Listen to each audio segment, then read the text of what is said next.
Hi, I'm Andrew Wasson. Thanks for joining me for my weekly guitar blog. It's September 6, 2015, and this week we're going to do a lesson covering open sounding guitar chords. And this week's question was sent in from Tim. He's out in Peterborough, England, and he wrote in with this email. My interest for ringing open chords has been piqued after watching your video called Relaxing Melodic Guitar Music. Those last two examples where you have all of those really cool open sounding guitar chords is exactly the sound I've been after for years now. Could you make a beginner guide on how to start making sounds like that? And if possible, in standard tuning. From Tim in Peterborough, England. Well, thanks for writing in, Tim. Those open sounding guitar chord harmonies are simple enough and easy enough to play, but the simplicity of the chord shapes along with the limitations of the guitar's open strings can cause some roadblocks, when we're attempting to create nice flowing open chord ideas. Now, the real trick here, especially if you're trying this with standard tuning, will be patience. Work at learning or just even inventing a couple of really simple shapes and then try organizing them against the open guitar strings.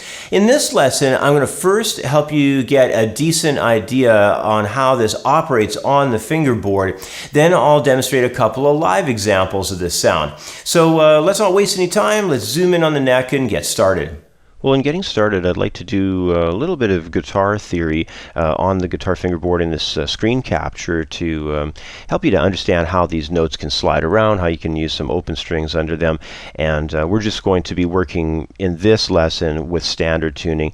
If you wanted to, down the road, you can start retuning your guitar to other chords and you'll have open harmonies, and it'll be really interesting to slide shapes around the neck and create open string harmonies that way. But we can get some mileage out of this as well in standard tuning. That's what we're going to be focusing on in this lesson.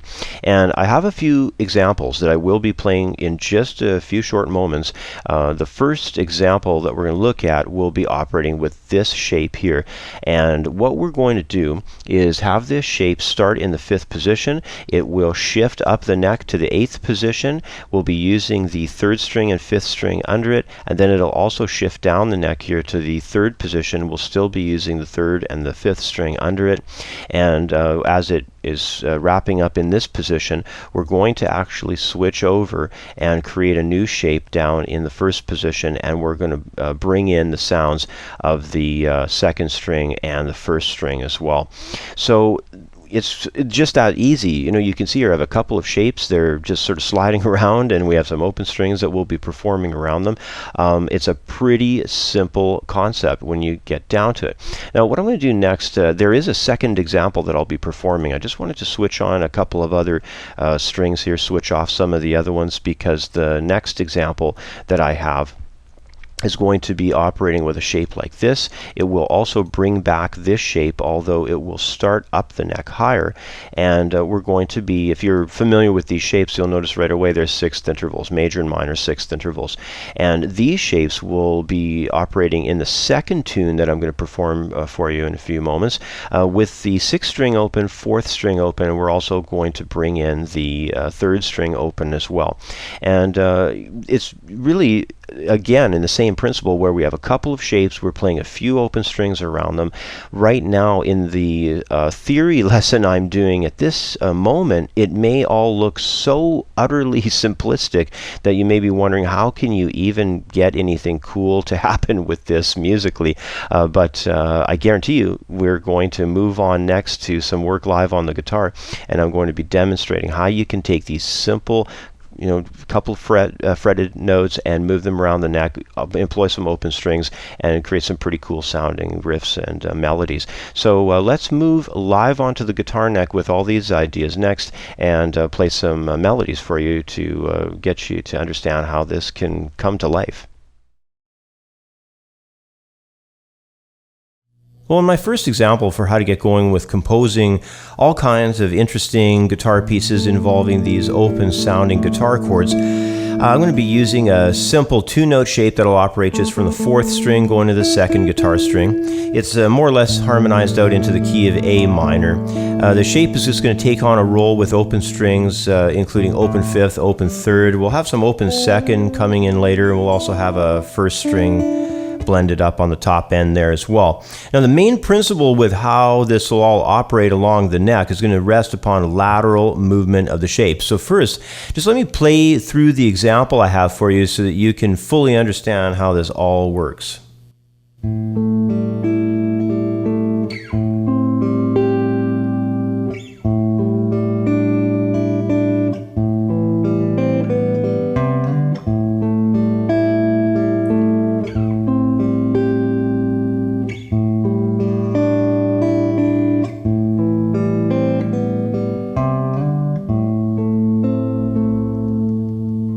All right, so you can tell really what's happening is I have that shape. It's that one going sort of, whole step apart from the fourth string to the second string. In this case, in fifth position, it's an A note traveling over to an E note. And what I really did just to make the tune up is I started moving it around and playing some open strings around it. And I didn't really like the sound of open sixth, but I kind of liked that A minor sound. I thought it sounded kind of neat to go up to there, at the eighth position. I was experimenting with trying to come up with something in seventh as well, because I kind of thought that was needed. Leaves the key a little bit. It kind of becomes a bit of a Dorian mode idea with that F sharp in it, but it's, didn't really work out for what I wanted to do here. But I quite like that shape over in the third position. So really that's all there is to it. A lot of times, you can just come up with a shape, get it onto the neck, move it around a little bit, find a few positions that sound cool with some of your open strings. Generally, there's another thing I should mention, that if you find a shape and you think, man, that shape sounds pretty cool, you can almost guarantee usually that if you move up a half step, it's going to sound awful. So maybe some passing chord ideas might work in certain ways, but just like I had a little bit of trouble trying to come up with some ideas off that 7th fret sound, even though I liked that, I thought that sounded really cool, I just couldn't somehow fit it in. Maybe if I worked longer in it, I'd probably figure something out. But, this is the way this stuff works, is you're coming up with these small shapes, you're blending these open strings. And what happens if people get into this sound, musicians get into this sound, especially, of course, guitar players specifically, what happens is they start retuning the guitar, retuning it up to maybe an open D chord or, something like an open A major or something. And it just gives them more opportunity, more ideas, and they can create some interesting shapes and just, go in another direction and usually, easily fill up a whole album's worth of material using this concept. One other thing I wanted to mention, though, is just a suggestion that you may want to take on your own, and that's just to basically take this short example I have here and try to build upon it. See if you can maybe invent another part to add along with this one. Maybe see if you can try and incorporate that F sharp that I was trying to use up at the 7th position with that shape. Maybe you can come up with something with that, but try and build upon it. See if you can invent another part to add along to this one, and treat that as sort of an extra exercise. But before you do that, I'd still like to show you one more example that applies a couple of other ideas with these shapes as well. So let's head to that next. Well, in my second example, I'll be using a very popular two-note shape on the neck applied within the key of E minor. And it has two forms. Actually, it's a minor and a major form to it. The shape is basically a two-note interval that's commonly referred to as a sixth interval. And here's how the major shape works. It's basically a vertically aligned shape. So that's the major. So you can see here I'm working off a fourth string to the second string. The notes are vertically aligned. I'm using middle finger and ring finger. And here's how the minor sixth interval shape looks. It's going to go and be kind of staggered there. It'll have a middle finger over to an index finger. So those are the two of them. Now next, what I'd like to do is apply these shapes into an open string melodic example in E minor. We're going to begin up at the 8th position. And from the 8th position, using the 2nd and 4th strings with the minor 6th shape, we're just going to also include open 6th and 3rd, and moving down with the other shape there, the major shape, and that's going to be in the 7th position, which is with the same open strings around it. In measures 3 and 4, though, what we're going to do is go down into the second position, and we're going to place our focus more on a riff that's going to use open 6th. We'll have open 4th and 3rd as well in there.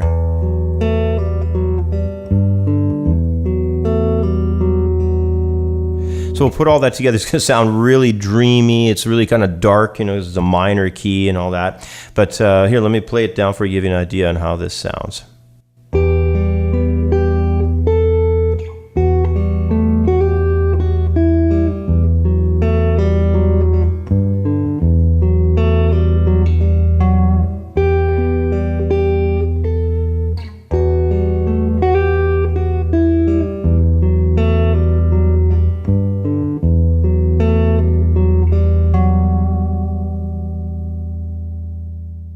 You know, songs that use an abundance of open strings and that apply the larger interval, ringing, open chord type of sound are generally quite easy to listen to, and they also tend to really draw in the listener. I suppose it's probably the kind of dreamy effect, you know, of all those open strings that are blending together in a way that's certainly different than the more popular, you know, just strumming sounds of, you know, more common guitar chord progressions. But what we need to understand is that this sound is not particularly challenging to make, and it can be approached in very simplistic ways, ways in where, you know, you don't even really exactly need to understand much of what's going on with the surrounding music theory. You could just basically, you know, use your creativity and do this. For the most part, you know, we can maybe just use our ear, you know, go by the old adage of, you know, if it sounds good, then it's good. And, you know, this type of approach also can apply if you want to go into some alternate tunings. You know, if you want to tune your guitar to an open D chord or a G chord or something, just find some simple shapes, move them around the neck, utilize those open strings, just as we talked about in this lesson. And I'm sure you're going to come up with some pretty cool ideas.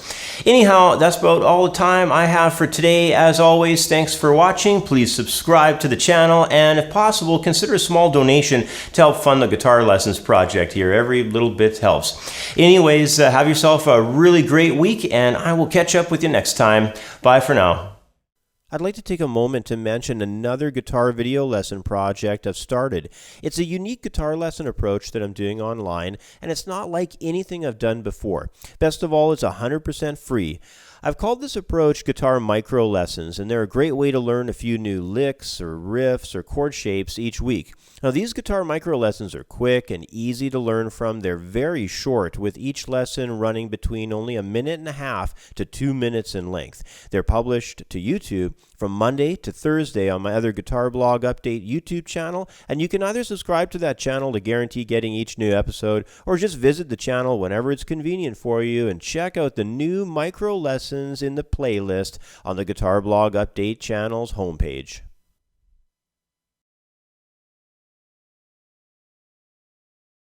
If you're interested in learning faster, making better use of your time, and practicing longer, the Accelerating Your Learning Curve ebook is for you. Over 60 pages of information on how to take control of both the way you learn and the time that you devote to your practicing. Accelerating Your Learning Curve is available for instant download in the View Our Products area at creativeguitarstudio.com.